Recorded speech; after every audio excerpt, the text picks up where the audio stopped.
Luke 21. And he looked up and saw the rich putting their gifts into the treasury. And he saw also a certain poor widow putting in 2 mites.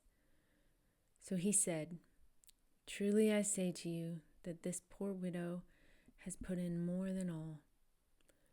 For all these out of their abundance have put in offerings for God. But she out of her poverty put in all the livelihood that she had. And then as some spoke of the temple, how it was adorned with beautiful stones and donations, he said, These things which you see, the days will come in which not one stone shall be left upon another that shall not be thrown down. So they asked him, saying, Teacher, but when will these things be? And what sign will there be when these things are about to take place? And he said, Take heed that you not be deceived.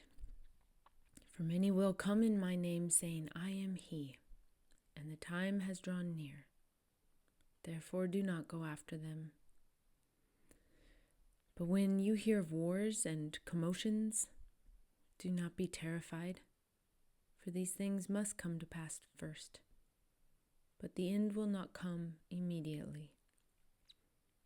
Then he said to them, Nation will rise against nation, and kingdom against kingdom, and there will be great earthquakes in various places, and famines, and pestilences, and there will be fearful sights and great signs from heaven.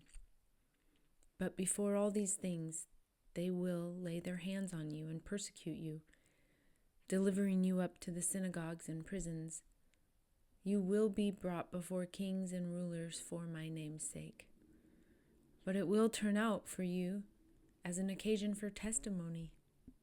Therefore settle it in your hearts, not to meditate beforehand on what you will answer.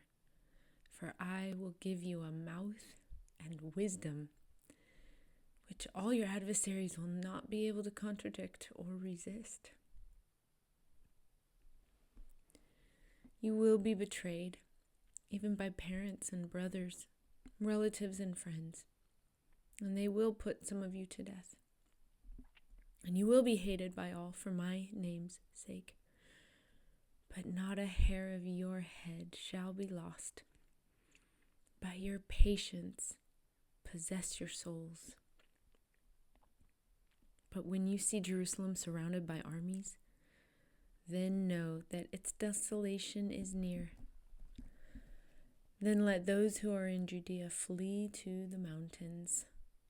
Let those who are in the midst of her depart, and let not those who are in the country enter her, for these are the days of vengeance, that all things which are written may be fulfilled. But woe to those who are pregnant, and to those who are nursing babies in those days. For there will be great distress in the land, and wrath upon this people, and they will fall by the edge of the sword, and be led away captive into all nations. And Jerusalem will be trampled by Gentiles until the times of the Gentiles are fulfilled.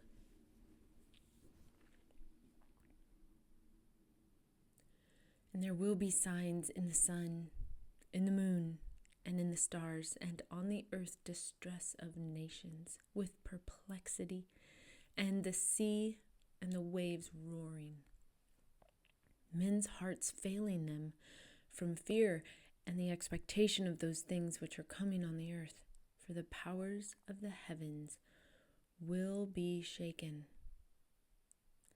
Then they will see the Son of Man coming in a cloud with power and great glory. Now when these things begin to happen, look up and lift up your heads, because your redemption draws near. Then he spoke to them a parable. Look at the fig tree and all the trees. When they are already budding, you see and know for yourselves that summer is now near. So you also, when you see these things happening, Know that the kingdom of God is near. Assuredly, I say to you, this generation will by no means pass away till all things take place.